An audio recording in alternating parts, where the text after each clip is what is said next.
Well, good afternoon or slash good morning, everyone. Thank you very much for joining us today for the first installment in a new town hall discussion series that we're going to be offering here at Stanball Ness, entitled Business in a Disruptive Era. For those of you that maybe joined us back in 2020, we had a very successful town hall series back then as we dealt with all of the challenges presented by COVID and all the changes in regulation. And, it seemed like it was a moving target every week when we came to you. And we hope that you found those sessions beneficial on trying to stay on top of things. And more importantly, trying to identify some opportunities within those challenges and take advantage of that. Well, that's going to be the theme again here with this series. We're in another series, period of much uncertainty. There may be a recession looming on the horizon, some other challenges coming our way, but it's our goal at Stanball Ness to keep our eye looking out the front windshield, being very forward looking and trying to head off some of those issues before they cause problems for us and really take advantage of the opportunities that they present. So that is really going to be the theme of today's discussion. We are very excited to have our speakers with us here today. I'm going to introduce them in a minute, but just before I do that, a couple of housekeeping items for you. We always do that at the beginning. If you're having any problems with your audio, if you're listening through your computer speakers, if that's not working, there was a phone dial-in, I believe, with the GoToWebinar invitation that you all received from us. You may want to give that a try if you're having any issues there. Hearing the audio. We will be monitoring questions throughout. Please use the questions panel in your GoToWebinar panel there. We don't monitor the chat. Enter your questions in the questions. We will get to a few of those over the course of today's presentation. We probably won't have time for all of those, but we certainly will respond to all of you shortly after the webinar. So please enter all of your questions either in that questions channel, or we will be sending you a survey immediately upon the conclusion of today's session. We really appreciate when you fill those out. It gives us great feedback for future sessions, and there is an opportunity there as well to enter your questions. So we will certainly be on top of that. So moving on to our speaker introductions today. I'm going to be your host. My name is Tom Mao. I was the host back in 2020. I'm a business development director in a strategic tax services group here at Stanball Ness, but more importantly are the three folks that are going to be speaking today. We are very, very excited to have Daniel Burris with us today. Daniel has been very, very instrumental in our success here at Stanball Ness for the past several years. Daniel is a nationally renowned author, a keynote speaker, a strategic business consultant, speaking to how we look to the future and how we be anticipatory. I'm going to show you about Daniel's book in just a minute, but we are very, very excited to hear Daniel's comments today and to also be able to ask him a few questions. After Daniel is through, we have a couple of experts from internal at Stanball Ness that are going to talk about workforce challenges that we're facing here in this very tight labor market. With me today is Christy Weierbach, Managing Director of our Workforce Advisory Group, and many of you know Christy from the many webinars she does here at Stanball Ness, some of the most well-attended webinars that we do at Stanball. And I believe making her webinar debut today, but we're very excited to have Elizabeth Adalugba. And Elizabeth, I hope I didn't butcher that. I've been practicing your name. Elizabeth is a director in our People Experience and Culture group at Stanball Ness, and very, very instrumental in finding talent for us here at Stanball Ness and retaining that. And also Christy and Elizabeth lead our own anticipatory organization endeavor that we use the teachings of Daniel and we practice what we preach. We meet every week. We talk about how to put these these various concepts into play. We will have an opportunity for you to take advantage of Daniel's book, The Anticipatory Organization. Every one of us here at Stanball Ness has probably read this book multiple times. In fact, just today, 2 hours ago, we had a meeting where we went through one of the chapters. If any of you would like to have a copy, just note that in your survey. at the end, and we will be happy to get that out to you. And I would highly, highly recommend that you take advantage of that. It has been, as I said, a monumental book in our success here at Stanball Ness.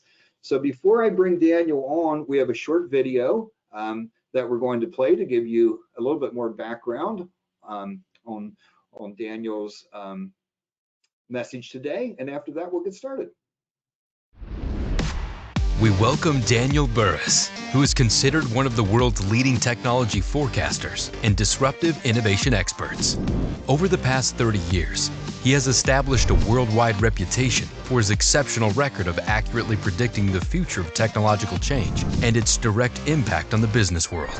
He is a strategic advisor to executives from Fortune 500 companies, handpicked by LinkedIn as one of their first influencers, now with over 1 million global followers, given over 3,000 keynote speeches, and is the author of 7 books, including the New York Times bestseller, Flash Foresight, and his latest bestseller, The Anticipatory Organization. Burris is a highly innovative entrepreneur who has founded 6 businesses, 4 of which were national leaders in the first year. He has been referred to by the New York Times as one of the top 3 business gurus in the highest demand. Ladies and gentlemen, please welcome Daniel Burris.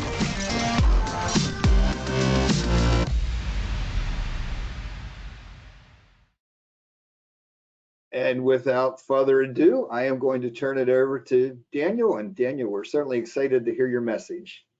Well, I'm excited to be here with you. You know, this town hall is not about crisis management. It is about opportunity management.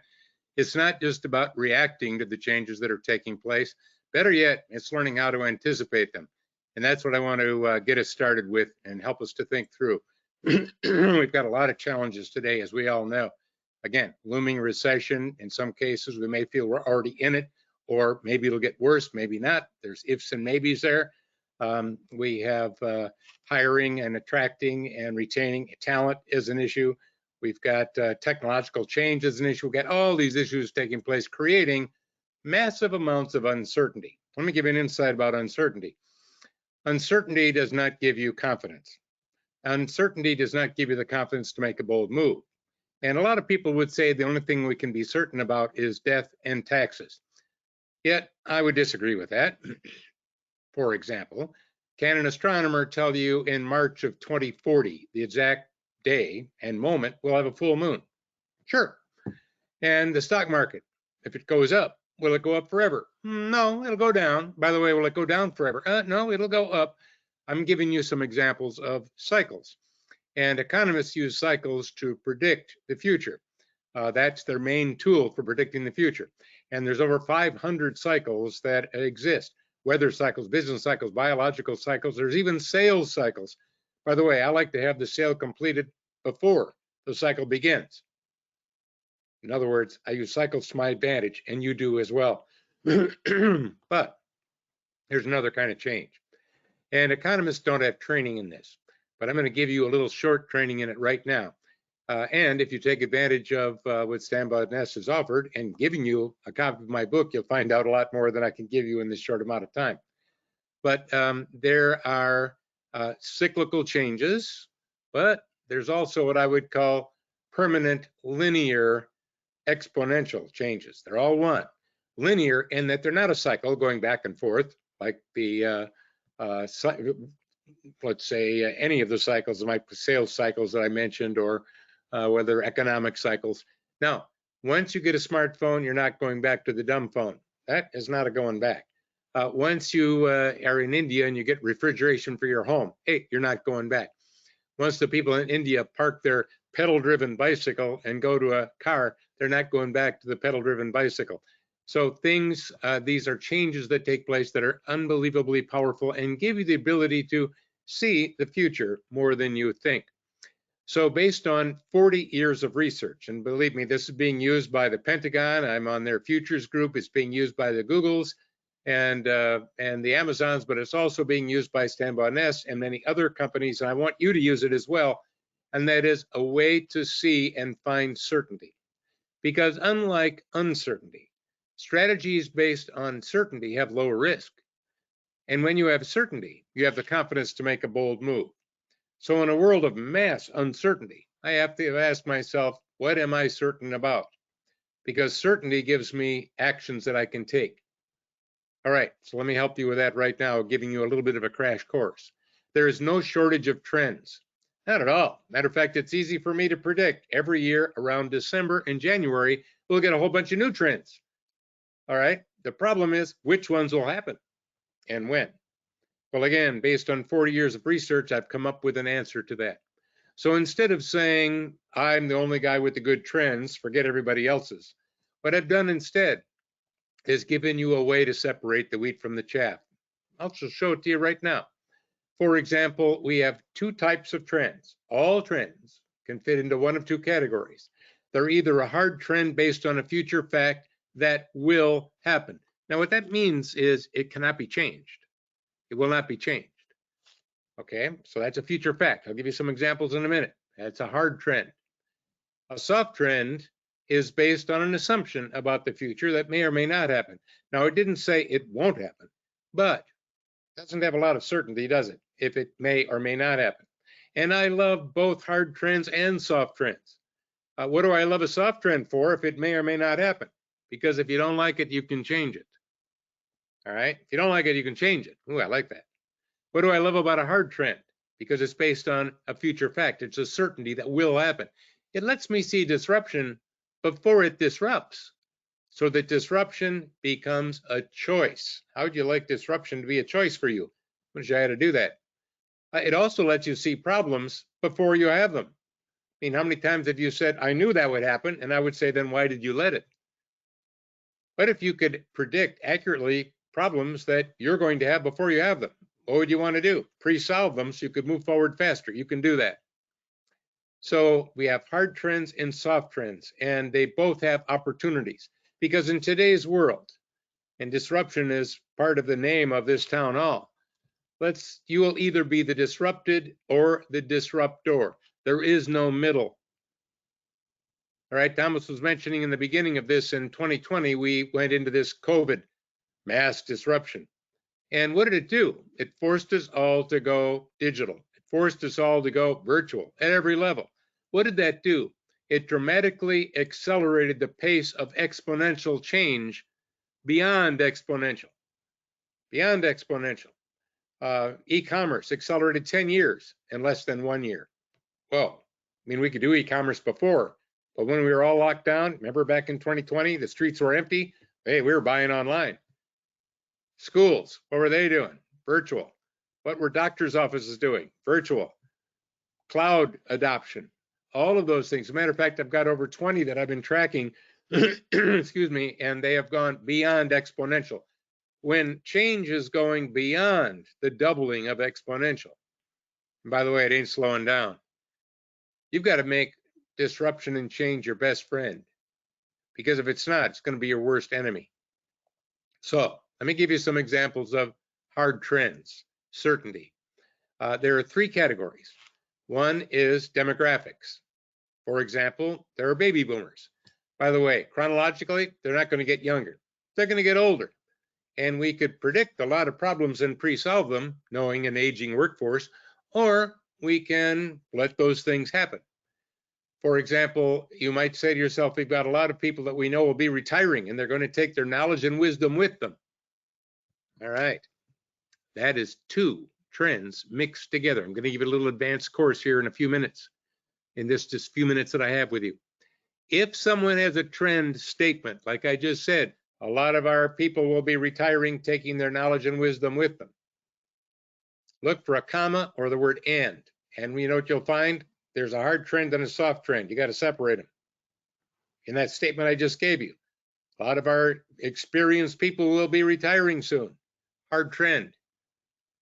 They'll take their knowledge and wisdom with them. Well, that's a soft trend. That doesn't have to happen. You could do something about that. You see, that's the beauty of separating hard from soft. You start to get actions. You can start a mentoring program. You've got a database. Do you have a wisdom base? Do you have a knowledge base? Or do you only have a lot of information? By the way, regardless of the size of company, you could do all of the things I'm talking about right now. It's really about your mindset. So coming back to demographics, we can see amazing opportunities. when we separate the parts that we're uncertain about. Demographics is one. I could cover more on demographics, but let me give you the others just so that you can get a sense of this. Second is, get this, government regulation. Oh yeah, because when you have a new law, when you have a new regulation, most of us look for what we don't like. And by the way, it's an endless list. You never find opportunities when you start with what you don't like. Start with what you do like. Look for the opportunity. Elon Musk did that. Every business he started basically was funded by government regulations. He looked for the opportunity instead of looking for the problem. There's a lot of money, billions, and them there hills. Are you taking a look? Or are you just getting upset with all those regulations? By the way, will we get more regulations on cybersecurity? Yes. Why? Because there's some hard trends at play that regardless of whether you're a Democrat or Republican, you're going to have to deal with. Then there's some other things that we can debate. You see, I don't want a big list of things I'm uncertain about. That doesn't empower me. An insight I want to give you. Why don't you create a list of things you are certain about and tie opportunities to them? Whoa, now you've got actions. The third category is technology. And technology is amazingly predictable. I started Burris Research 39 years ago. And if you've read any of my literally thousands of articles or my 7 best-selling books, any of that, you will see I've got a long track record of being right about where the future of technology-driven change is going. By the way, how do I do that? I leave out the parts I can be wrong about. But here's the key. There's so much you can be right about when you know where and how to look. For example, we went from 3G wireless to 4G wireless. We now have 5G wireless. Is that it? Well, no. By the way, what are they going to call the next one? You think you could be right about that? Of course you can. 6G, followed by 7G. I'm working with a company on 6G right now. We're putting a lot of data up in the cloud. Well, is the cloud getting full? No, cloud's not getting full. And some of you might say, I don't know if I like AI. It looks like it could take over all the jobs. Well, first of all, you're not going to stop AI from accelerating at beyond exponential rates. So what can you do? That's a certainty. But the soft trend, it'll take all the jobs, including mine. Now, what we have to do is look at what do humans do that AI doesn't do. And by the way, there's a lot. By the way, AI doesn't have a lot of empathy. AI doesn't have a lot of emotional intelligence. AI is not very good at making presentations that can stir the hearts of your customers. AI, it can't do so many things that you can do well. Maybe you should start thinking about what do I want to do to beat AI personally and as a business. You might be thinking, I need a lot of money. I'd have to be a big company to use AI, which would be another false assumption. Absolutely. You can be a company of one person with a small budget and be using AI right now to do amazing things. You see, it's not the tool, it's how you apply the tool. I know people that can pick up a smartphone, make a call, and make $1 million on that call. I know people that can pick up a smartphone, make a call to a customer, and lose $1 million on that call. By the way, the difference, hey, it's not the phone. You see, it's never the technology, it's how we as humans decide to apply it. And you've all heard of legacy technology, and that's the old stuff. So we have the old stuff, which of course everything runs on. And then we have the new stuff, these new things, these new tools that are more efficient and more effective and are more cost effective, but everything runs on the old stuff. So we got the legacy stuff and the new stuff and a problem. What do we do? How do we deal with that? First of all, legacy technology doesn't bother me as much as legacy thinking. I want to make sure that we see the opportunity in disruption. All right, we'll come back on that just in a second.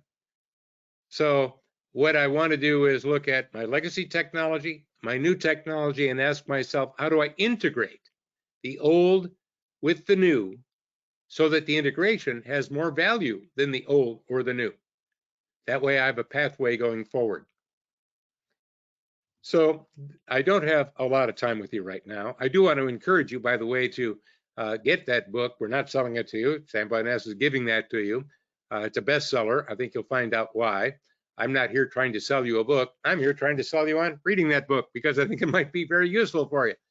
And also, Stan Barnes, I just will say, because they didn't ask me to say this, but I'll just say it, they've done a great job of being an anticipatory organization. and it's really helped them a lot. Ask them, they'll tell you about that. I would like you to be an anticipatory leader rather than a reactionary one. I would like you to be anticipatory, not just agile. Oh, wait a minute, I used the word agile. Let's address that for a second. There's a lot of companies, a lot of organizations have said the way we deal with the rapid pace of technological change is to be agile. But agility comes from sports.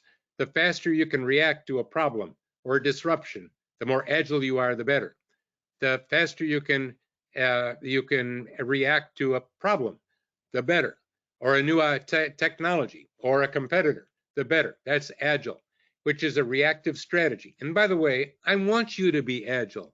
There's a lot of things you can't predict. You better be agile. But that's only one side of the strategy coin. And the Stanbaugh has understood the power of the anticipatory side, using hard trends and soft trends to anticipate disruptions before they disrupt, so that you have the choice to be the disruptor instead of the disrupted. Does Jeff Bezos see disruption as negative? No, it's all the people he's disrupting. You can do that. You can do that. You don't have to have unlimited budgets like Bezos. By the way, Bezos didn't start with an unlimited budget either. And neither did anybody else that's doing really well right now. They saw opportunity where others didn't. They were anticipatory where others were continuing to be reactionary. Let's face it, why didn't cab drivers think of Uber? Why didn't Marriott think of Airbnb? And that's because they were really busy doing what they've always done. Let's not be busy doing what we've always done. Let's make sure we spend some time in these town hall meetings and after this town hall meeting, being opportunity managers. So instead of just reacting, we can be anticipatory. We can use those hard trends to see problems our customers will have and pre-solve them before they have them. That's called a new product, a new service. There's amazing opportunity. Let me just put it this way. There's more opportunity right now than ever before in human history. And I know what you're thinking to yourself, wait a minute. Have you been reading the news? Don't you understand what's going on? All the weird political stuff that's going on, and inflation and all the cyber this and that. Aren't you paying attention? And I'm saying, oh yeah, I am. Let me say it again then, because I am. There's more opportunity now than ever before. Remember, bad news sells, good news doesn't sell, and if there's no bad news, they give you the anniversary of bad news.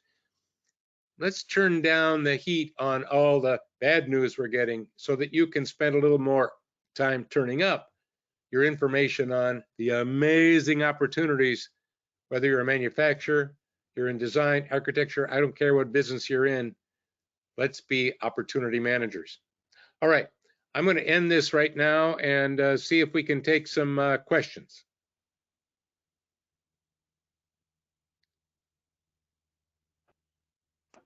Well, thank you very much, Daniel. Very insightful information. It's what we've been hearing. I think we started our journey with you in 2018, and as you said, it's been so inspirational to us at Stanbaugh. Has changed our way of thinking. As we said earlier, we meet once a week. We dedicate that time to talk about what we're seeing as trends and what's going on, not only within our own firm, but what's going on with our clients, so we can bring those ideas to them. But a couple of questions that have come in here that maybe you could elaborate on a little bit, Daniel, is one is you had the comments early on about the hard trends versus the soft trends, and you used the example of, we all know we're getting older and retirement's inevitable. That's the hard trend, but the soft trend is how we draw that information out from those folks and pass it on. Have you seen any examples or any good methodologies of how companies have done that, how they've bottled up that knowledge and passed it on to the future? Oh, yeah. Absolutely. Let me give you a couple of things to stir your creativity. For example, I was talking to, I live in San Diego most of the year, and there's a young PhD that I met in the biotech field, and he had his first job after getting his PhD. And I talked to him and I said, do you have a mentor? And how often do you meet with them? And he said, oh, I got 5 mentors. I said, you got 5 mentors? Do they all work in the same division of the company that you work in? And he said, oh no, actually most of them don't even work for my company. I said, well, where are they? And he said, one of them is a customer, one of them is a distributor. You see where I'm going? And so he was getting mentors from this ecosystem that his company was part of. And I said, well, how often do you meet with them? And he says, well, there's no time to meet with them physically, but we meet virtually once a week, about a half an hour once a week. And by the way, we're both learning from each other a lot. Now, what did I just do? I hopefully changed how everyone in here thinks about mentoring. You were thinking you need one mentor. Maybe you need more. You probably never were thinking about you want to mentor with your customer. See, what I did is I just was changing. Another thing is a knowledge base. Knowledge has two key ingredients, context and content. That's what makes it different than information. And so you need the context before you deliver the content. So let me give you a very quick example. Let's say that I've got you're all that are tuned in right now are part of my sales force, and I wanted to draw knowledge from you. I would say, look, you're all busy. You should be out selling, but what I would like you once a month to do is to give me 2 paragraphs, make them actionable. This month, the first paragraph would be, what's the biggest mistake you made with a customer in all last year? Make it short, please. And in the second paragraph, what did you learn from them? What did I just get? Context, content. Now, every salesperson wrote 2 paragraphs, but if I got 500 salespeople, what did I get? A bonanza. What if I did that every month with a different question? Now, I could go on and on and on, but we have other people that have questions. My point is, let's get back and say, we're going to have a strategy to capture the knowledge of people before they leave, because they're still here and they've got a lot of wisdom that young people will need. Let's capture it.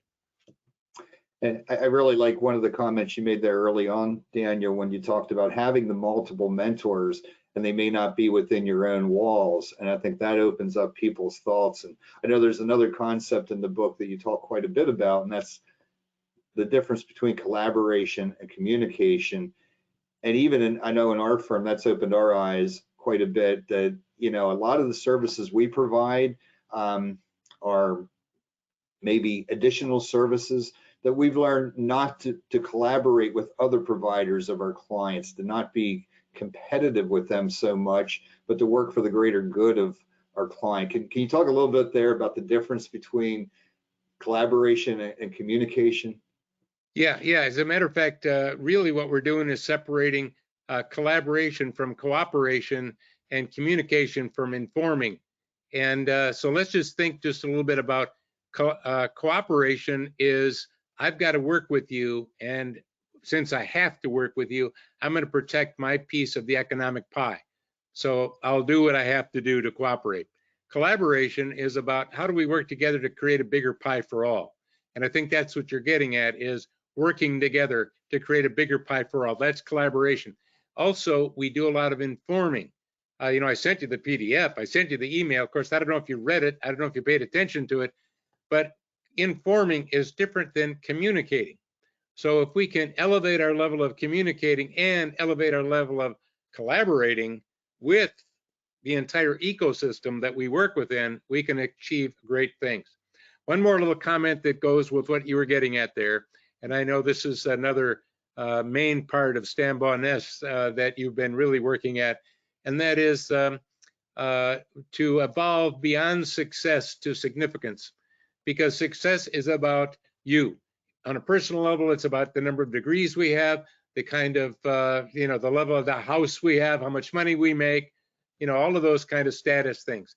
If it's a business, it's about your growth, how fast we're growing, and shareholder wealth. Significance is what you do for others. And when you elevate your significance with your customers, when you elevate the significance with your employees, when you elevate your significance, you know what happens? You're going to be a lot more successful. I know that's worked well for Stambaugh Ness, and I know that's part of what you were talking about as well. Yeah, it sure is. That's the thing we talk about all the time. When we did this town hall series back during the uncertain COVID times in 2020, we really were trying to bring significance, and it really made us feel great from the comments we got, the thanks we got for doing that. And I can tell you, it pays for itself over and over down the road. It really does. So Daniel, as as the folks in the audience are listening and they're thinking, boy, would really like to take this back to my organization and get it going. Is there a certain type of organization that's a better candidate for this, or where does an organization need to get itself at from a mindset to start down this journey?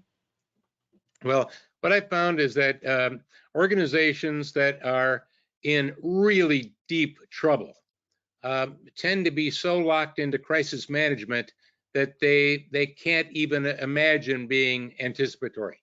And that is probably not the best candidate. The best candidates are, frankly, it was a Stanbaugh S type candidate, because frankly, you were already doing great. You were already doing really well. Good. Because people that are doing really well, you know what they want to do? Better. And so if you're already doing well, faced with uncertainty, faced with challenges, but doing well, that's the best time to elevate and go to being anticipatory. And really what I'd love for everyone to do, Thomas, is to become what I would call, because disruption is part of the theme of your town hall, right?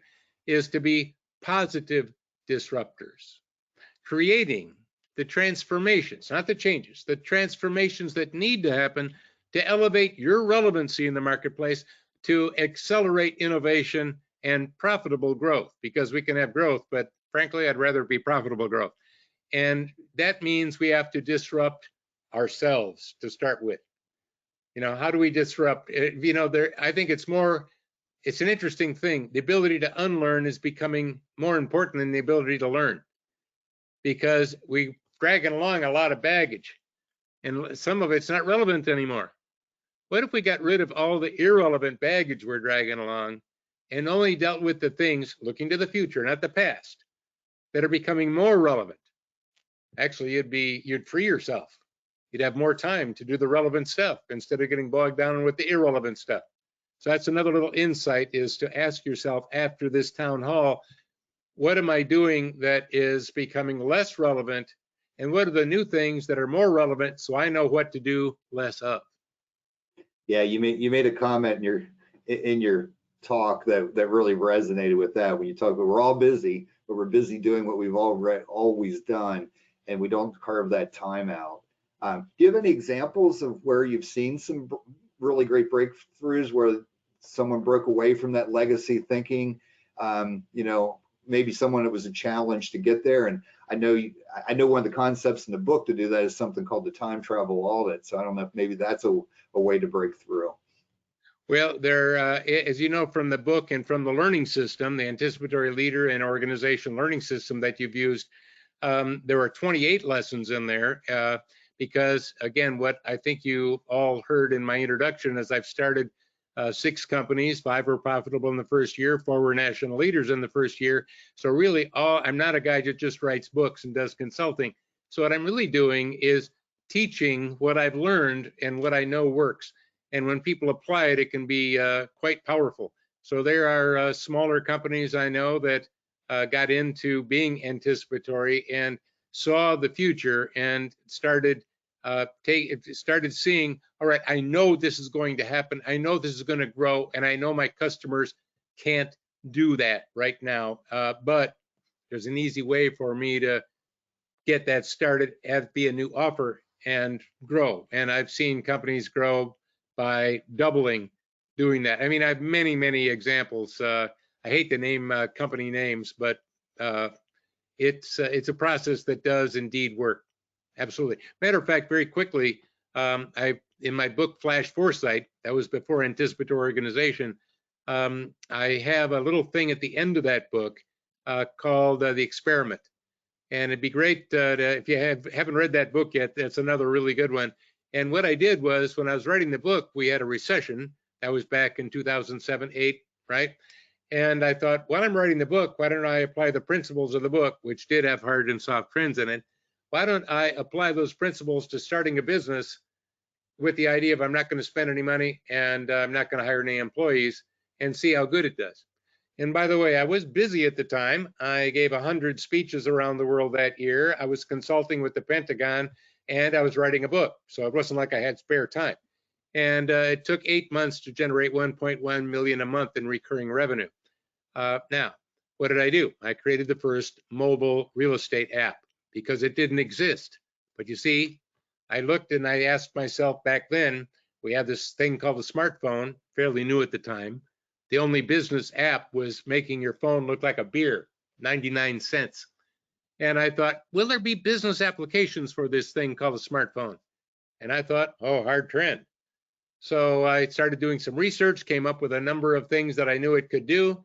And I got some young people to work for me for a piece of the pie instead of paying them. That's how I got by without paying for employees, and created the first national real estate app. And by the way, what did that app become now?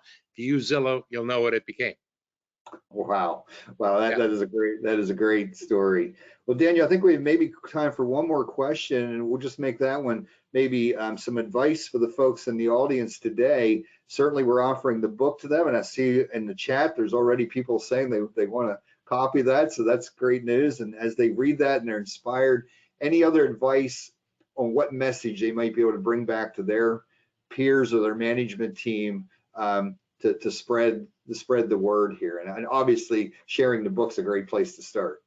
Yes, well, I think one of the things to ask yourself is, what am I certain about? What do we know? Because when you first start going on this journey, and you can remember back, Thomas, when you started your journey of looking at hard trends and soft trends, it seems like, well, there are maybe only 4 or 5 of these things. But when you start uncovering it, you find there's thousands of things you can be certain about. And when you have certainty, you have the confidence to make a bold move. So let me give you a quick action for everybody, and then I know you have other people that need to share some great wisdom on this in this time. I would like you to carve out 1 hour a week to unplug from the present and plug into your future. That's where you're going to spend the rest of your life. Maybe you ought to think about it.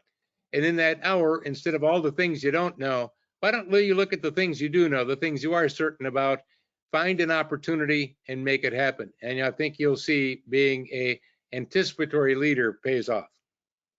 Daniel, fantastic advice. We can't thank you enough for joining us here today. We're so happy to be able to share your message to these other folks. We certainly, as we said, live it every day at Stanball Nest. So we really appreciate you joining. And folks, if you'd like to hear more, certainly let us know. We're happy to send you the book and get you in contact. So thank you very much. Thank you.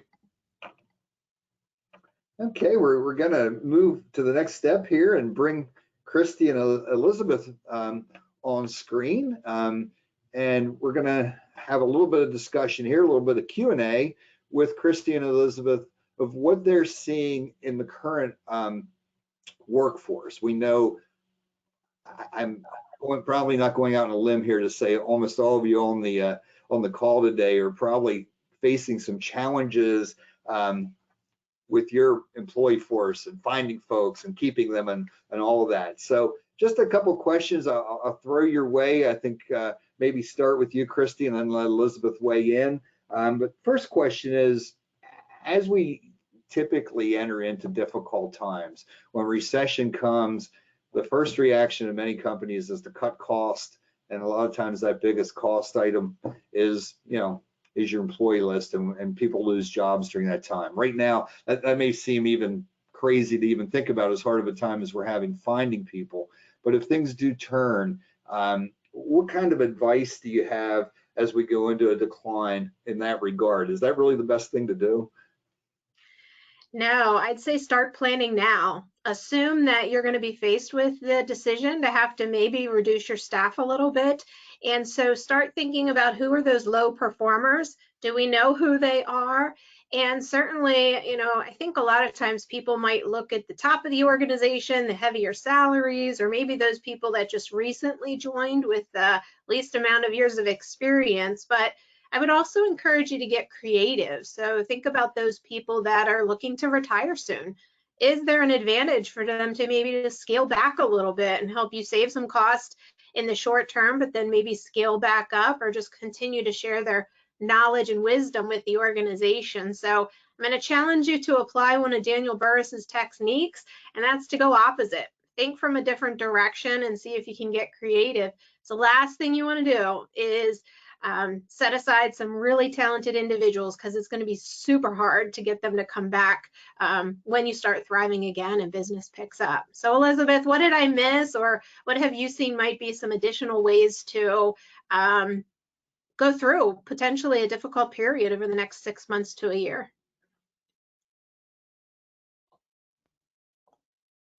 Well, thank you, Christy. In the spirit of being anticipatory and looking at the work that's coming in and the type of work that your clients are asking, it's important to also look at the skill sets that your incumbents have, because our businesses are all changing. Life itself is changing, the way we communicate is changing. So perhaps it's also an opportunity to be creative and develop a skill matrix so that you see exactly the level of skill as it relates to the type of work that's coming in that can best be utilized in turn to serve your clients and to continue to keep the current talent engaged and feeling like they have a purpose.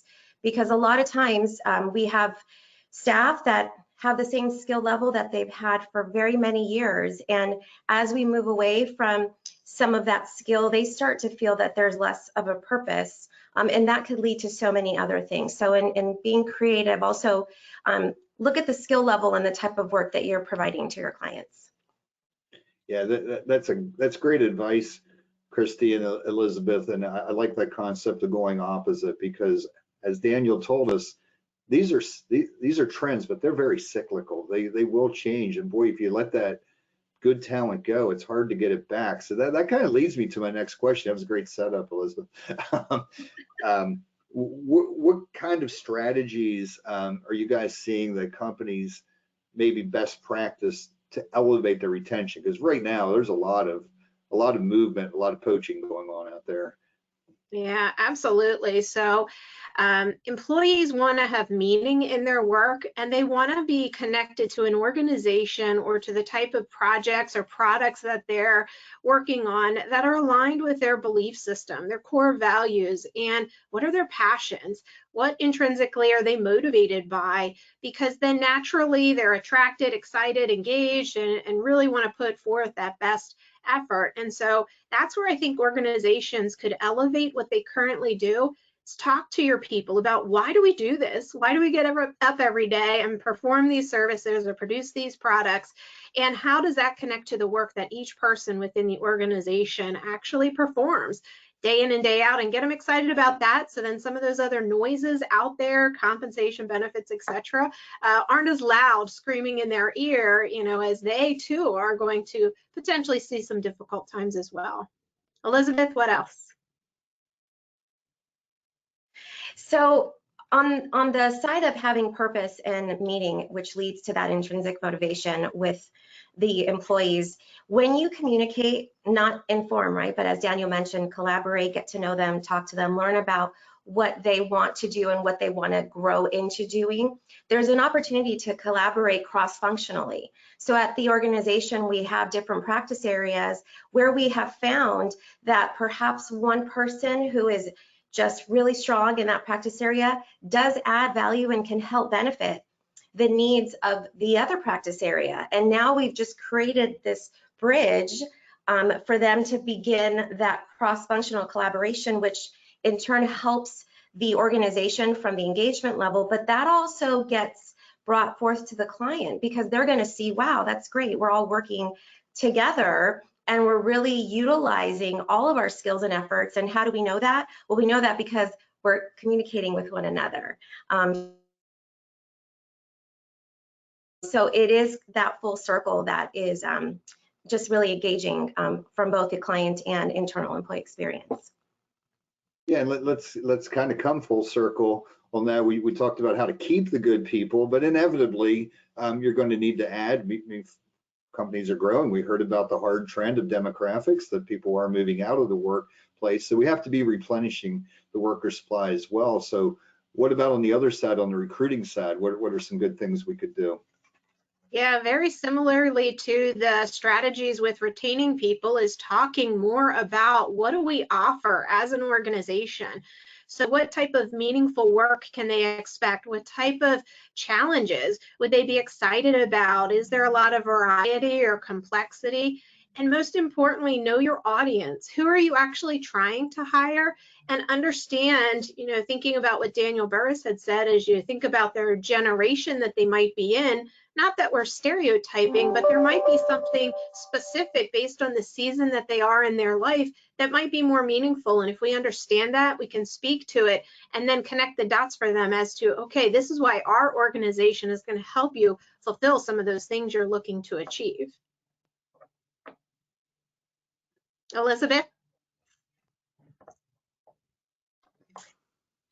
So when recruiting, there's definitely the experience per candidate, because not all candidates are alike and not every conversation is going to be the same. And so in getting to know the talent, we also need to get to know our candidates. And to Christy's point, what is important to them and what are they looking for? If they're looking for a place that is at the leading edge of technology, then you really want to highlight and use that as your tool during the conversation. If they are very focused on benefits, overall wellness, flexibility, then you really want to highlight how you have anticipated that this was going to be a trend that you would see with the workforce. And so the business has shifted to have more of a flexible environment and a more autonomous leadership style. So again, it all leads back to that communication, but with your retention strategy, it just needs to flow into the recruiting, because they're eventually going to become your incumbents, right? And they're going to want to verify that what you sold to them during the recruiting process is really what's happening now that they're an employee. I guess when it comes to managing your employees and workforce, the elephant in the room is always compensation. We try to do the best we can to retain employees, recruit the best employees, create that culture, but it is very competitive out there right now. And, people are kind of getting wowed by some offers. And, you always hear that I wasn't planning, but boy, I just couldn't refuse that. So how do we combat that? How can we kind of do our best, maybe not with 100%, but do our best to ensure that people aren't leaving purely because of compensation? Yeah.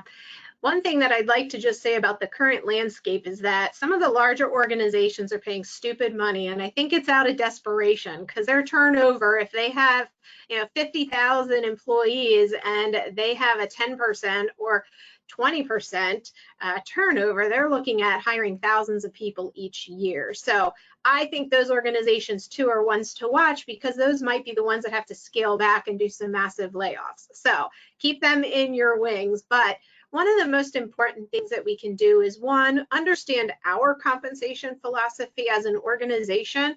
Are we going to align ourselves with the midpoint, or are we going to do something differently? Once we know who we are and what we're looking to achieve, then we educate. So that way our people are more armed with information as they are looking externally, and they can make a better decision.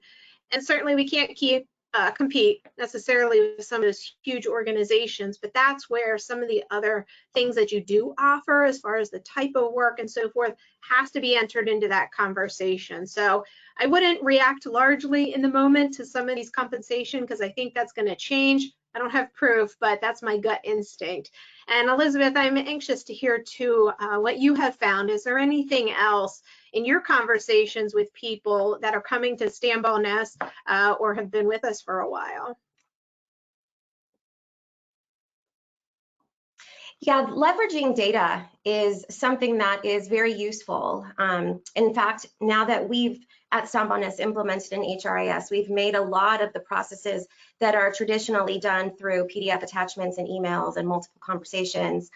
They're now electronic, and they can be accessed from a smartphone or a tablet, and they can be off-site on vacation before they start at the company, and they could see the information. But having the data available when we have conversations with salary and compensation, we want to always highlight that we're competitive and that we're also aware, and we have the data to support where we are and what our philosophy is on compensation.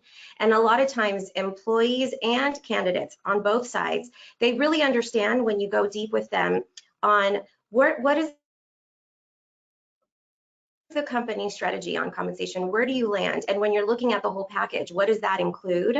But again, having the data that you can lean on is going to help substantiate the conversation that you're having with them, and it's going to build that sense of trust and credibility that, okay, they know what you have and this is how you run your business from that aspect, versus just off the cuff, oh, I don't know, and oh, this is what we think. And companies get worried because they're not prepared to have those compensation conversations. But don't be afraid. They're a lot easier, and you can really equip yourself when you have the data.